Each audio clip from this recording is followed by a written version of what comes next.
BRB UK. Worse teeth, better accents. Hello, and indeed ahoy hoy, welcome to BRB UK. It's episode 459, and my face is now bald. That's right, I've got rid of the questionable excuse of a beard that I once had because I'm getting married in a week or two, and I just wanted to make sure I hadn't forgotten how to wet shave. That's exciting, peek behind the curtains news, but also there's Coleman here. Hello, Coleman. Hi, I did not shave for your wedding. I know you haven't. Well, not that I can see anyway. Not yet. I mean, you've got some serious manscaping planned. I might just take off my eyebrows. Just one of them. Just for just one eyebrow, half a moustache one side, half a beard the other. Yeah, I think that'll work. I think it'll be a great look. There's no photographer, right? Not anymore. Tim's not here this week because he's painting a room or something. I don't know what he's doing. I don't actually know. We didn't ask him. No, he just sent us a message going, "Oh, there's a Nintendo thing that's happening at complete the wrong times, per usual. Can I have the week off?" Yeah, sure, mate. Sure, fine. Of course you can. Yeah. I mean, who am I to say no at this point? Well, to be fair, real life has been a son of a bitch to us all of late. So you once took a year off almost. Yeah, to be fair, that's because I really needed to actually do a PhD. No, that's what you told us. In fairness, you really, really, really wanted to play Destiny. Yeah, all right. I did spend a lot of time playing Destiny. I'm not I gonna remember. Lie. You need to breathe out as well as breathe in, mate. All right? Yeah. No, stop judging me. No, Tim. I do have a minor bone to pick with you, Mr. Gibbons, Dr. Gibbons, in fact. Yes. Yes. Because I put it to you that you and Tim last week, you did say that whenever I'm away, you don't have access to the soundboard. And that is not true because, as mentioned before, we do use a virtual studio. And with that, it comes some accoutrements available to us when we are able to record. And one of those being the soundboard. Right. And whenever I'm not here, you assume the admin control. So you are able to hit things on the soundboard. I had no idea the soundboard was there. Yeah. So unfortunately, now that I do, there is an expectation there's going to be noises other than me. Yeah. But anyway, there is a soundboard. You can play with it. You can add to it. You can do whatever you want. You can delete from it. I've got a backup. It doesn't matter. Oh, damn it. I can literally I've got a folder of sounds that I can drag and drop. And even if you broke into my house and found these sounds, I have them saved on the cloud. So wow. I really hope. Are these like the most important things to you? I hope you have the same, backup 3-2-1 backup strategy that you do for, frankly, the most nauseating soundboard known to man. Well, I remember when I was switching from the local soundboard to the cloud soundboard, and then I thought, you know what, I had this. I better do a backup, and then I had this image of you like propelling yourself down from the ceiling, a la Mission Impossible from the 90s, and stopping just shy of my floor, and then like up at the keyboard, just deleting everything, Control A and delete, as you said. Yep. And that there goes all my hard work of collating loads of sounds, such as a piece of glass breaking. What would we do without such things like the slide whistle going down or up? Well, that's the sound I made when I actually descend from the ceiling, a la Mission Impossible. Just imagine me like going, and then with that sound.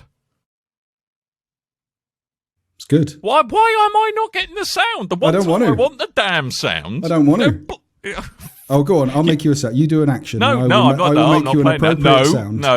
No. Oh no, Dan's propelling himself from the ceiling. Yep. And that's how I propel myself. Yeah. Lovely. Shall we talk some video games before Tim listens back to this and starts WhatsApping us saying, "What are you doing?" That's a long flush. Can I just say there was a nice little flourish at the end of that flush sound.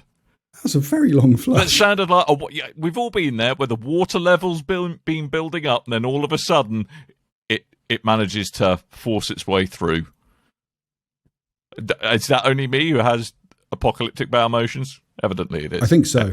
Excellent. You've never blocked a toilet like that. No.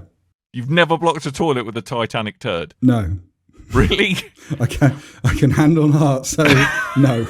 I've never had this issue. Well, Dan. I think we've all learned something, and what I've learned is that I probably need to go and see a gastroenterologist. So, yeah, all right. Good. Deathpoop. Deathpoop. Yeah, you mentioned last week that you picked up Deathloop on, yes. assuming PC.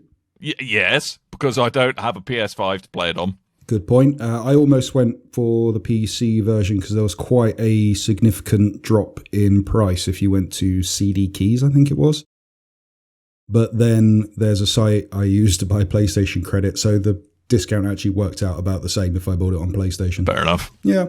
And plus I get all the cool... I mean, I think you can use... If you have a DualSense and you use it on the PC for Deathloop, then you get all the cool haptic feedback stuff, but I don't think you get the adaptive trigger stuff.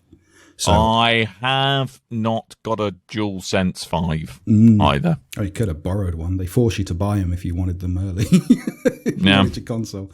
Yeah, I've been playing on the PS5, even though I told myself I would not be picking this up. I will wait. I will be a good Coleman. I will wait for a year until it comes to Game Pass. And then Kev from him of BigRedBarel cast, he forced me to get it, Dan. Did it? He forced you, did he? He did. He forced you? I messaged him. Right. Okay, so you messaged him.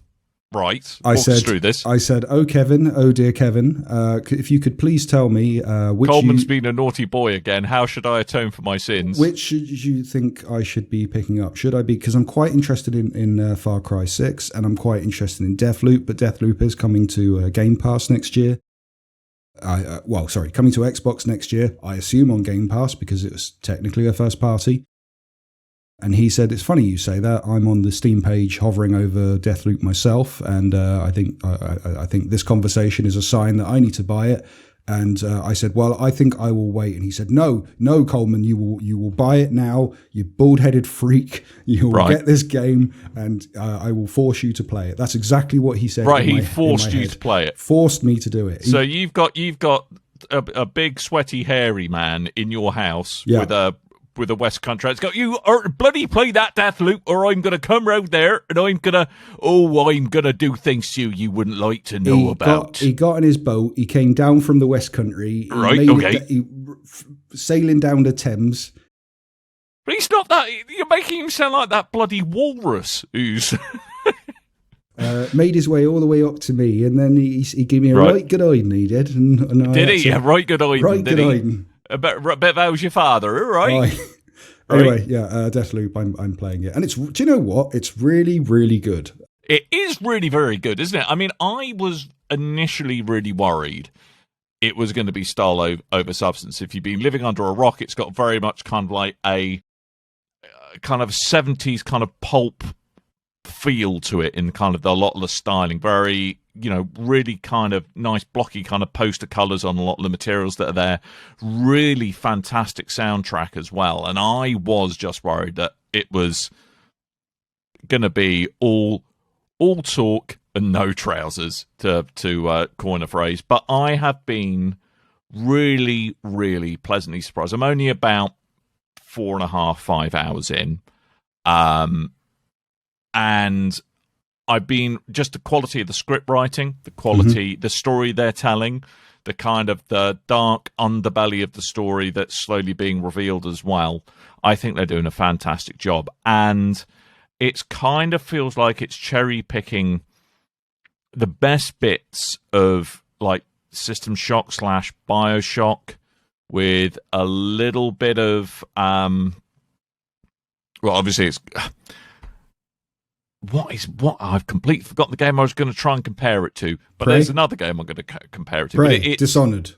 There we go. That's the one. That would make sense because they did that there. Yeah. Game. But I've been really, really, really pleasantly surprised by it, and it's a hell of a fun game. Yeah, I think because I really liked when they first announced it. I got very excited, and there wasn't any. How gameplay. Excited? Very excited. How excited is very excited? Very excited. What's the notch down under from very? And can you tell me what happens when you get one notch below very exciting?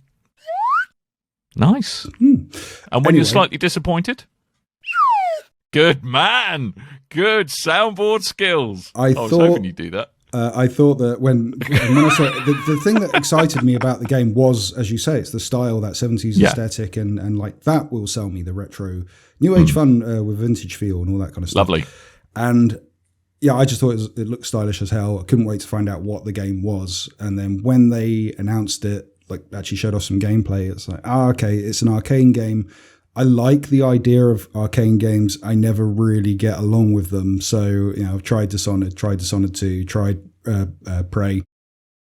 But when this actually released, so I managed to, get far enough into going, I'm kind of excited, but I don't know if I'll get along with the game in practice. And following reviews and, even more importantly, consumers actually playing the game and going on Twitter and Facebook and just raving about it, it just kicked it into overdrive for me. It's like, I really, really want to play this game. Like, if this is going to be up there with a game of the year and contender, then I really should be giving this a try. And I'm glad I did. It is very good. I'm probably about the same as you are in this game, because I only picked it up like a day ago, so I'm 4 or 5 hours into it. But for those that don't know, and you probably do because it's covered to death, loop. But the game is, starts off, you're being murdered, and then you wake up on a beach. You're a man called Colt. Sorry, not Cole. I'm Cole. He's Colt. There we go. He's the Colt man. You're the Colt man. Yes, exactly. You're a man called Colt, and you are effectively stuck in a time loop, a day repeating itself, like that Bill Murray film, Ghostbusters. COVID-19. Yes, and you are being hunted down by another person called Juliana. Mm-hmm. And that's basically the game. However, if you are online, as most people are, Juliana tends to be another player who's playing the game to specifically mess up your day. Yes, and they can invade your game at any point. In fact, I've only had one person invade me so far, and they were as surprised as I was, I think. So I shot them in the face with a nail gun. Okay. I've only encountered AI Juliana, but from the videos I've seen, it's very easy to detect when Juliana is an AI and when they are a human player because of the erratic movements. I was watching G-Man Lives. Check out his content on YouTube if you fancy. It's very good stuff, very sarky. But he says it's quite easy to spot when someone is a human player, and it's just Juliana, like mouse continually scrolling left to right, and they're just absolutely going mad with this with this machine gun. So it looks like it's quite easy to tell who's doing what, especially if they're a mouse and keyboard player. But yeah, what that equals to is, I think I'm in a kind of point in the game where I'm going through the tutorial mode, essentially. It forces you to go through the full day before it starts unlocking the kind of secrets for you. So I need to get through the end of the day before the day resets. And, at the moment I'm dying and resetting and trying things in different ways. But it makes it very, very, very exciting. And especially after 12 minutes came out, and I really enjoy that style of gameplay, the idea of being stuck in a time loop. It works for films. Why not in video games? I like this idea. Where it's different to 12 minutes is 12 minutes passes, it resets. This one, it's kind of broken into 4 sections of the day? Yeah. So you got your morning, kind of early morning, 11Z's time. Then you've got afternoon tea, and then it's dinner.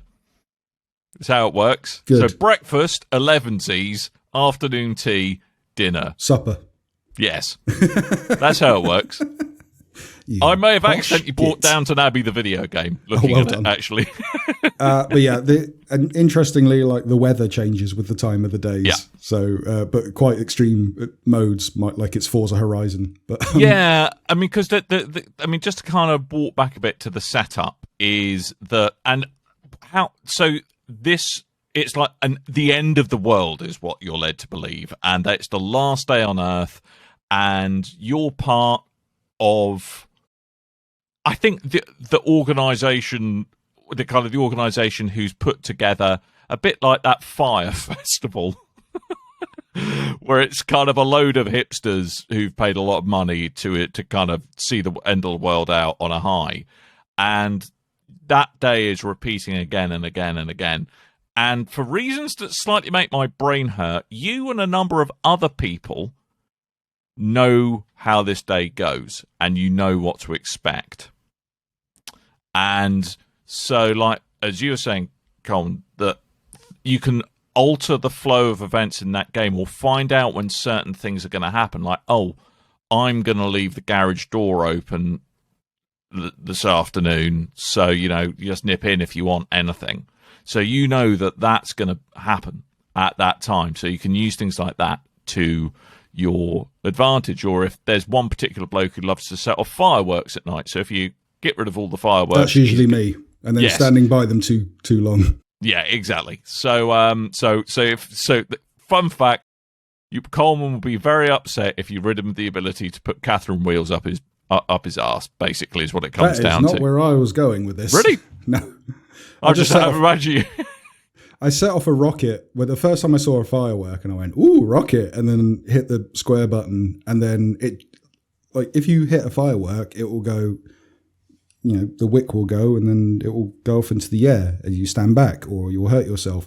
I hit square on the first one I saw, and like a load of them just blew up around me. I don't know if that was intentional or what, but that was funny. So that's the basic setup, and there's a dark underbelly to all of this, as there often is, and it's unpicking that and kind of the actual what is truly going on and why you're in a time loop, all of that kind of stuff. So, and it's quite interesting the way that it does it. I have to admit, I did feel, this might just be me slowly turning into a doddery old, but I thank you, Coleman. Yes, that there felt like there was a lot to take in and get my head around initially. I was like, and I don't know if that's by design. I was like, hang on, what exactly is going on here? Yeah, I had the exact same feeling. And sorry, just to quickly go back to what I was saying as well. It's not like the 12-minute thing where at the end of the 12 minutes it resets. Like, there's 4 parts of the day, and you literally have to decide this part of the day is over. I want to leave this and go to the next part of the day. So you can run around, kill everyone in the room, look for all the items, solve all the puzzles, do all that stuff, and then move on. But as you're first playing, you want to kind of ram your way through and then pick up things along the way and then go back and then start working on things and keep on going again and again. But yeah, as you said, there's a weird learning curve at the start of the game where they just kind of, and I don't know if it's poorly done or if it's just because, you know, it's been a while since I've played something that you need to be that kind of switched on to everything around you. But it feels like the first hour of that game is tutorials, but screens of reading. To one point as well, there was I think I picked up a new type of weapon, and it pulled up a little screen to go, this is this kind of weapon. You know, do this and you can upgrade it like this and all this kind of stuff. And then I put it in rest mode at that point because I went off to have my dinner. And then I came back, and then the game carried on, but I was stuck with that screen open. So I lived in the tutorial, and I just had to kind of aimlessly run around trying to get someone to kill me because this screen would not go away. So that was fun. But yeah. I mean, I think that's one of the things that also surprised me a bit as well was because after a certain point, you get to keep the stuff you find. Yes. After a certain point. And then, and all of the loot is randomized as well.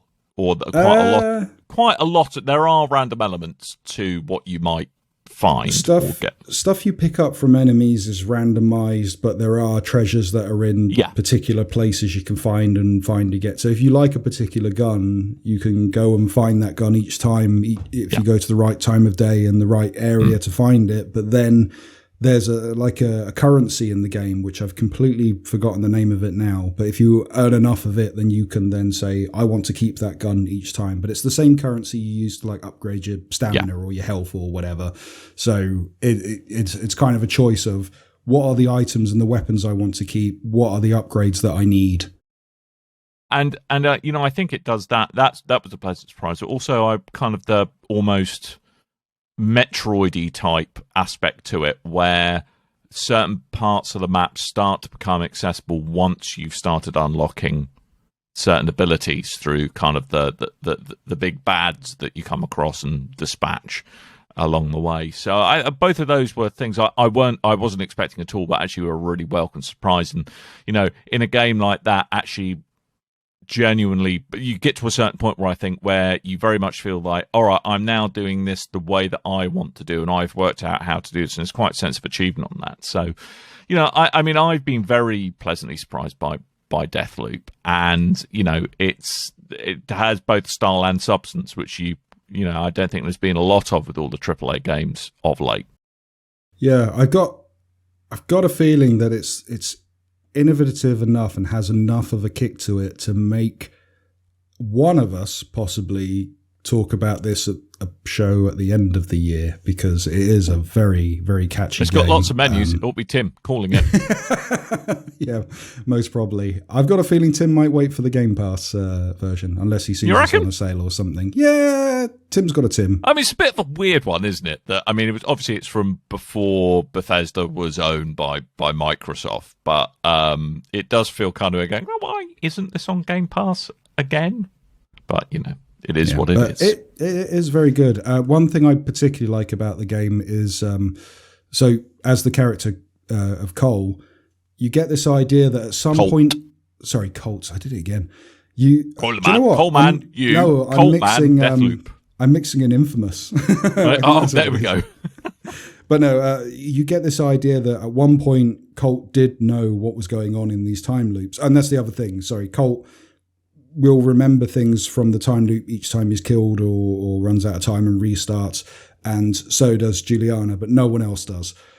So your character will talk to Juliana and they will have conversations about things that have happened. However, she seems to remember things further back than you do.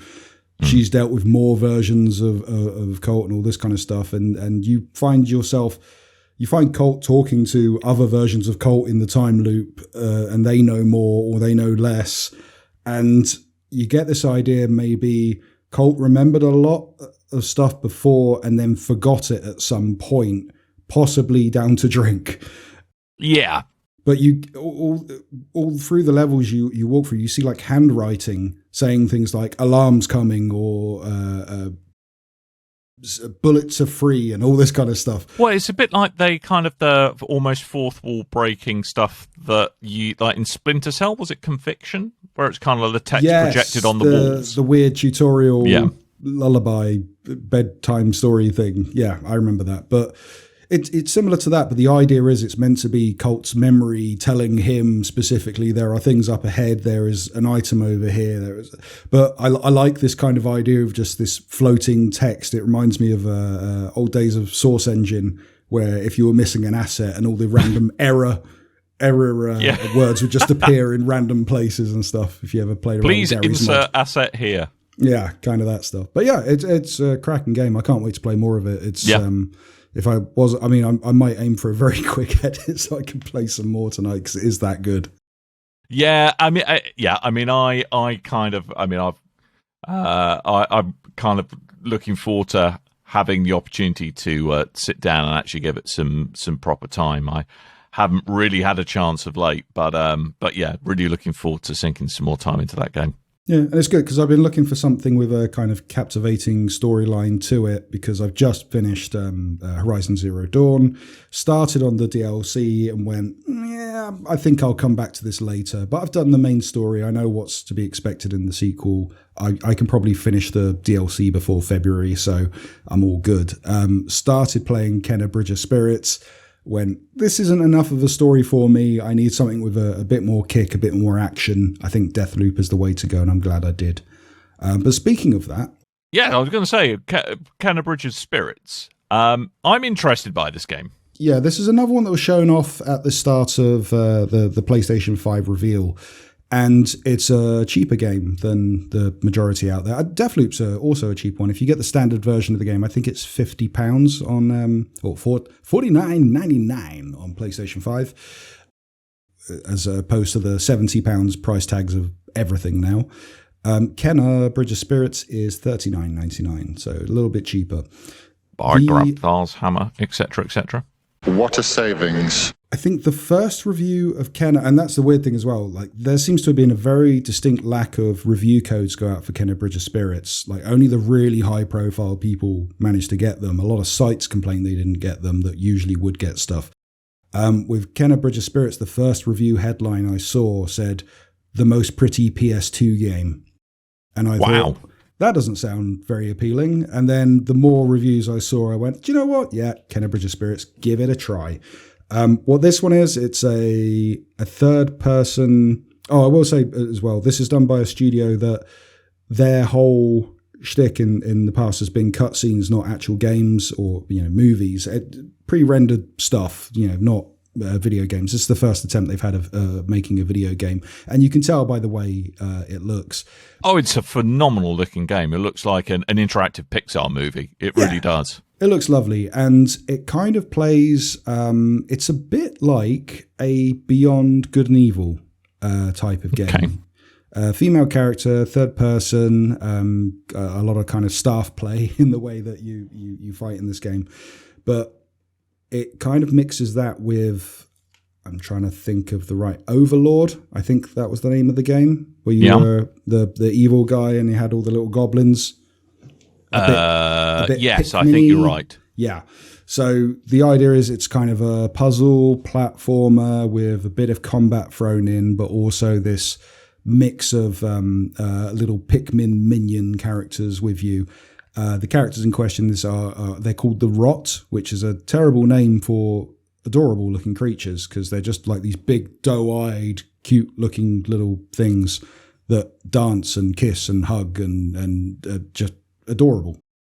But anyway, that's pretty much the game. You're kind of wandering through a world that is this luscious jungle forest looking place that has been infected by some form of evil that you're then going through and trying to stop. The main part of this game is light puzzles, platforming and fighting, and using these little rock creatures to try and help out with you. Interestingly, where this is a studio that their prime, that their bread and butter in the past has been movies and TV shows and just stuff with rendered cutscenes, what have you. Their cutscenes, I don't know if this is just a PS5 problem, but their cutscenes seem very choppy compared to the actual gameplay. Oh, really? Yeah, if you put it in performance mode, the gameplay is a nice 60 frames a second. But then when it hits a cutscene, it seems to jump back to 30, which is very jarring when you've just been playing the game at 60. So I don't know if that's a limitation of let's try to make it look as fancy as possible. And they do look nice, but the frame rate is juddery, or if it's just a launch day problem. Or I wonder if it's all to do with like frame times, and that's when stuff's calculated on in the cutscenes and forcing it to 30 maybe makes it work nice. Because I mean, this is, I mean, as you say, their bread and butter is kind of obviously pre-rendered CG stuff, and I think they aren't this studio the team who put together that fan movie of Majora's Mask. I think so. Yeah, the one that was it was kind of a pitch for Netflix. I think the idea, Nintendo and Netflix. So what I've heard about this game is that it kind of borrows a lot of stuff from other successful titles, but kind of fails to put its own spin on it, and therefore it just feels a bit of a mishmash of derivative bits and bobs. I think that might be a little unfair. Okay. I would say it's more, this is a game I would have loved when I was 13. You know, a younger age where, video games, I would like to, I'd have something repetitive that I just wanted to kind of stick through to the end. Unfortunately, this game comes out just after I finished Horizon Zero Dawn. So I just played my game that does this game but better, which I guess, okay, that does kind of reflect on what you were saying, but it is a different type of game, a different type of budget, a different type of studio. But yeah, I don't know. I think if you're a Nintendo fan and you like your Zeldas and stuff, but maybe you haven't caught up with the Switch generation and you have a PS5 or a PC, then maybe this is one for you. Fair enough. But yeah, I like it. I think the problem is because I literally just did Horizon and then I started playing this and it's like Horizon, but not as in-depth and not as heavy a story. I fancy something a bit more fast-paced, a bit quicker, and that's why I jumped into Deathloop instead. But I'll come back to this probably after I've done with Deathloop, I think. So, Kenna, Bridge of Spirits, it's out on PS5 and PS4 and PC, I believe. Yes. I think that's an Epic Store exclusive. On PC it is, yes, and it's £32.99 on the PS4 and £31.99 on Super Special Epic PC game goodness. Okay. Is the PS5 and no, they're the same price then. Oh, I paid a lot less than this than I realised then. Excellent. Yeah, cool. Well done. Hey, Good. see, I've just made you happy, Coleman. You lucky thing. Lucky Coleman. You know who's not making people happy? There are a lot of people who aren't making people happy. Specifically in the realm of video games, I was going to say Bobby Kotick, but dear. There's something going on there, but I think we're going to leave this for another week just to kind of see what's going on, let things develop. But just so you don't think we're ignoring it. No, we're not ignoring it. And I kind of feel like I've skirted either internet outrage or quite severe legal proceedings a couple of times. So I'm quite happy to... It's not that we don't want to speak about it. It's just that I think there's so many things that are moving so fast that we just need to see how the dust is settling on this one.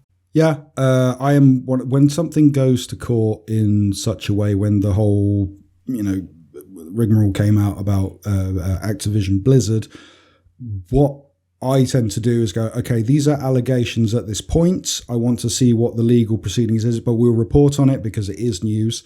However, it depends where that goes in the way that this is being reported on following it, to say whether I want to report it on myself, because I don't want to say something that's going to get me in trouble. I don't want to say something that's going to get you in trouble, but also I like to see the facts. And I'm not saying any allegations or anything aren't true or anything like that at all. I just want to see how that plays. The latest news is that Bobby Kotick has been subpoenaed, but I want to see how this plays out. I mean, I'd love to take down Bobby Kotick a peg or two. Not that he listens, I'm pretty sure. Does he? No, I'm fair. Us? So someone who's looking that perpetually pleased with himself probably doesn't listen to this show.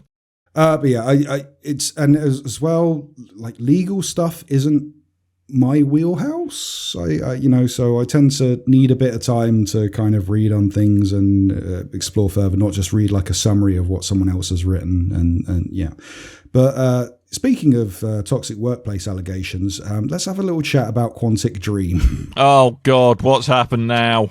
No, so Quantic Dream, there's a big rumor going around that they are making a Star Wars game, which I guess kind of makes sense because Quantic Dream is a very they make very cinematic looking games, and if you want something cinematic from another property, Star Wars is not a good not a bad shout to pick as your first. Let's not do an independent game of our own or whatever.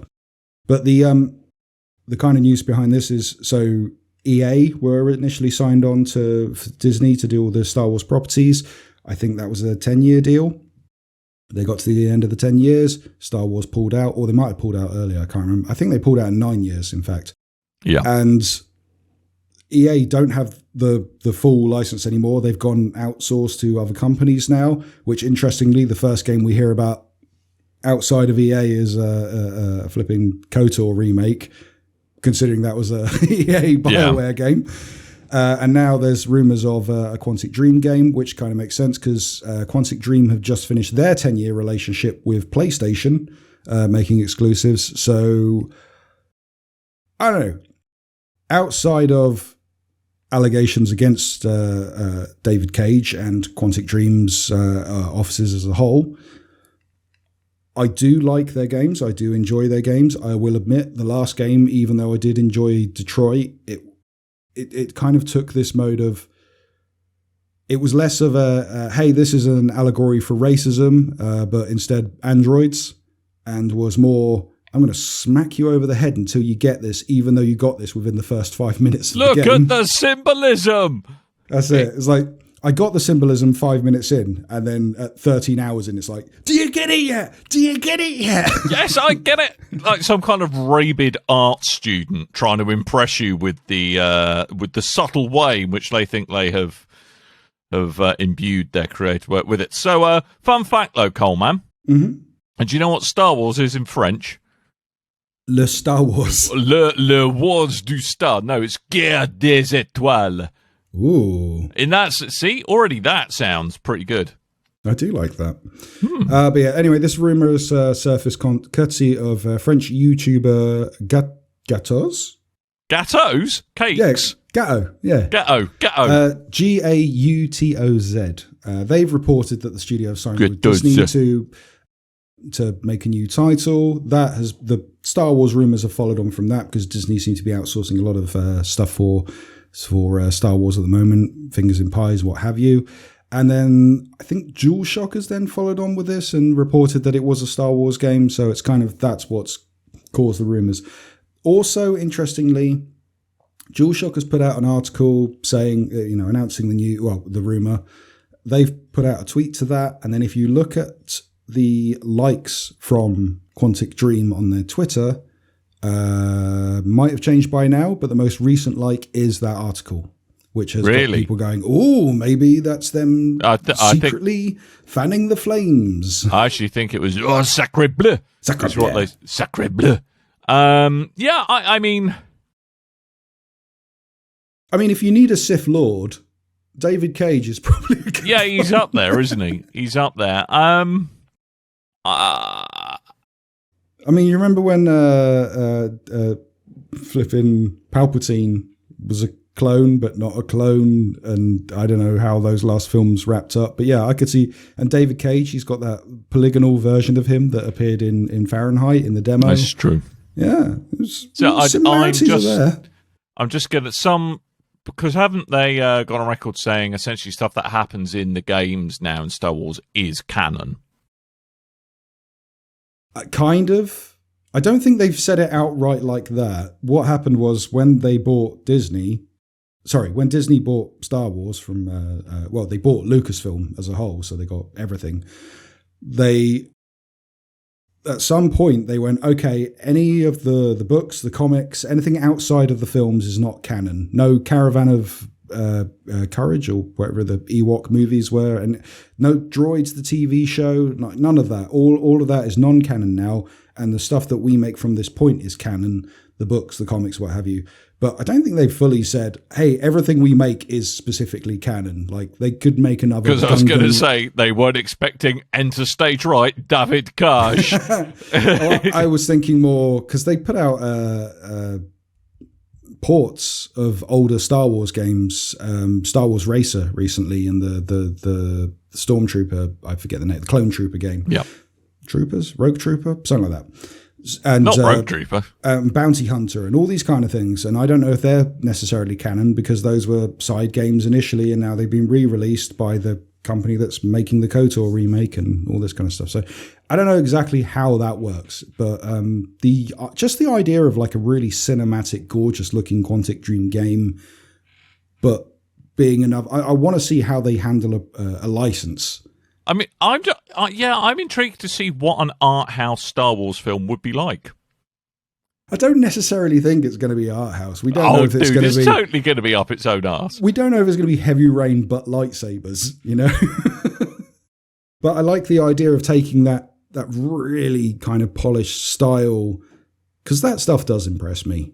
It really does. I know a lot of people wear them, but they're still not at the stage of the negotiations where David Cage is going, so how many boobies can I put in the game? How can I put the boobies in there? I want the boobies. So you know the Natalie Portman, her, but polygons.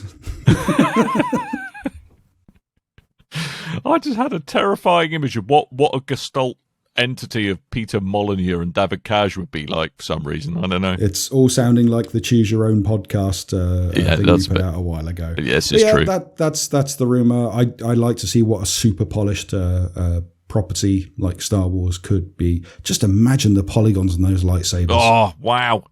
The polygon. That would be amazing. Indeed. And then a quick update from last week and previous to that. So we know about the court case between Apple and Epic. The whole thing of Epic went, hey, we're not going to pay for Apple and in fact Google seem to get left out of this a lot, but also it just basically we don't want to pay the price of giving you money for our microtransactions to another service because we are using your service. This went to court. Last week you guys reported on the court basically said, hey, this is anti-consumer of Apple, because they were in a big hissy fit. They went, well, we just won't let anyone on our system that uses Unreal, which is a lot of people. And but so they said, hey, Apple, you're being anti-consumer. And then basically went, but Epic, we rule in Apple's favor. Give them money. And they gave them a lot of money. So this week, CEO of Epic Games, Tim Sweeney, he has revealed that Apple has rejected the company's request to reinstate. Oh my God, really? Like, as in, well, we don't want you to play with our ball anyway. We're going to take our ball and we're going to play with it over here, and you're not invited. Kind of like that. So it's kind of like a ban without a ban. They basically, Epic has applied to reinstate Fortnite on Apple stores.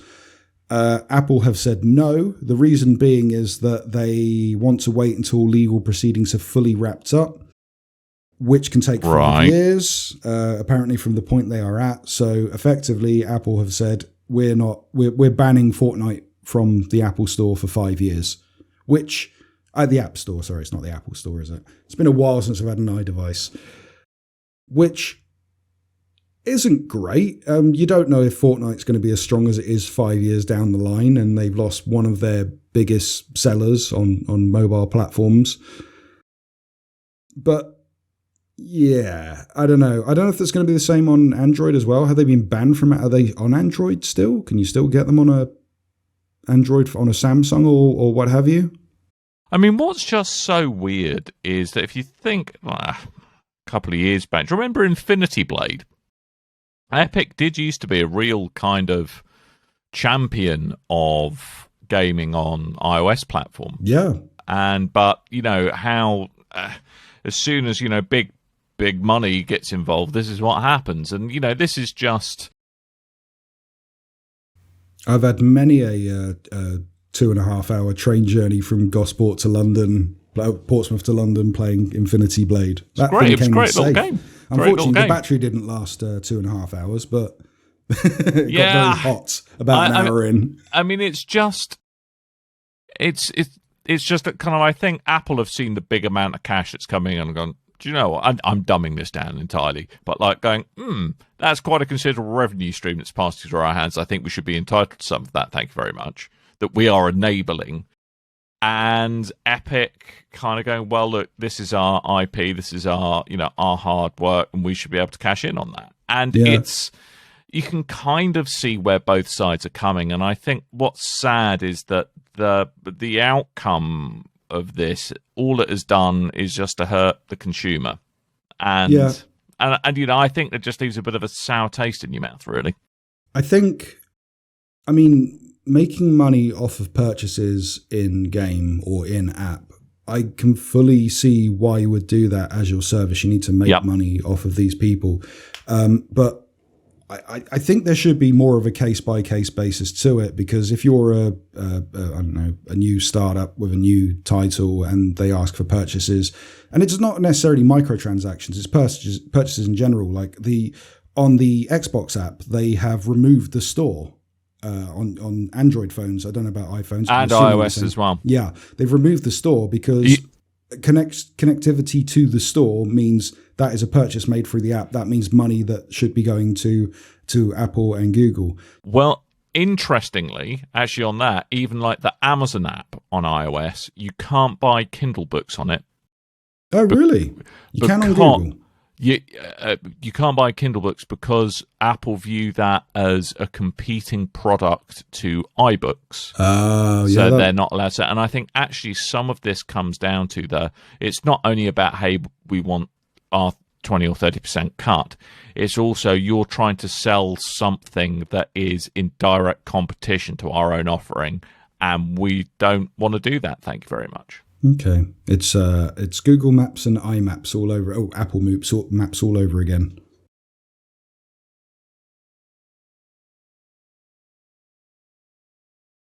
Indeed. Indeed.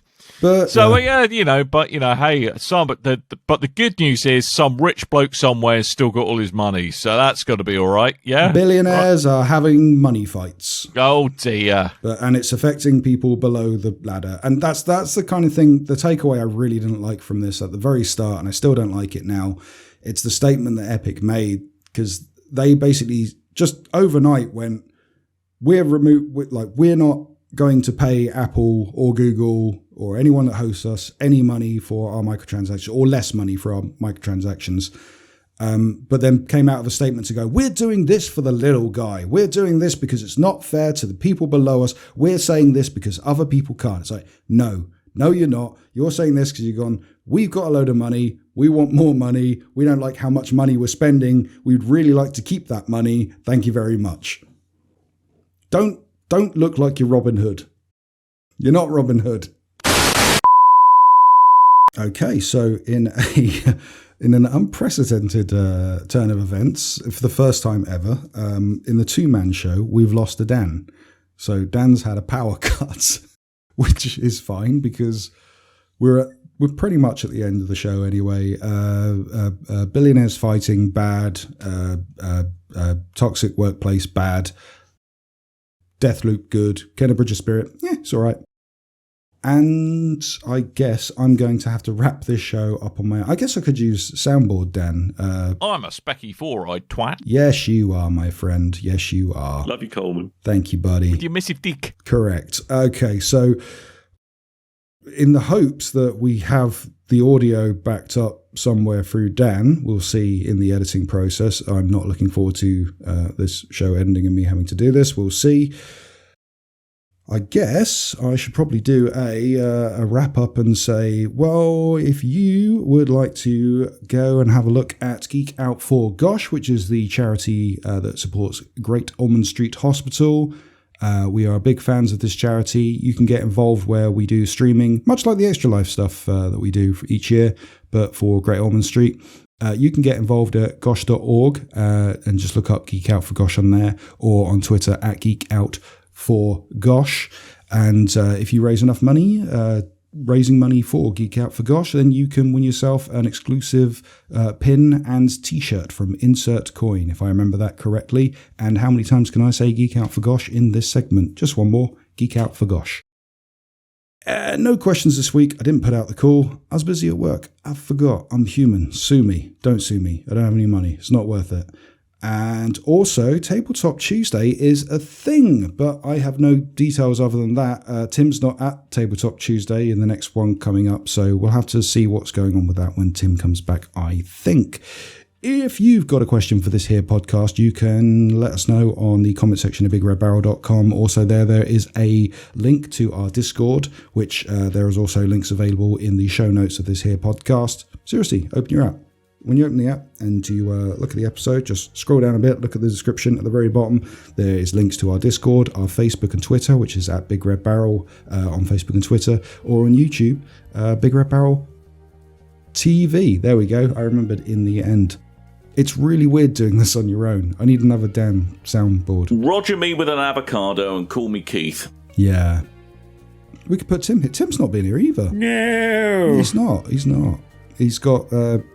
news for everyone. Big old monocles. Well, that's not news, but what else, Tim? Never record my bellend. That is correct. Also, Kev was mentioned. Get off of my land! He's here too. Bleezy, why not? I don't know what I'm doing. And an alleluia. Good. Oh, it's still going. I thought that stopped on one. Sorry, it was meant to stop on a one. I have everything's gotten away from me now. You can blast other people's balls. You can, mate. Also, I have a treasure trove of wonders in my... Good work. Basically, hello, big old monocles. I'm playing with the soundboard again. This is not entertainment. I should go. So, thank you for listening thank you for listening to episode 459 of BRB UK. Until next week, where we hit episode 460, which is a big number, and getting ever so closely to 500, where we've all at that point had enough of the podcast and decided to murder each other in cold blood, much like a game of time loop, but without the loop at the end. I'm rambling again. I have been Coleman. And that was Dan and Tim, even Tim. He was there sort of in spirit. And until next time, dear listeners, a goodbye.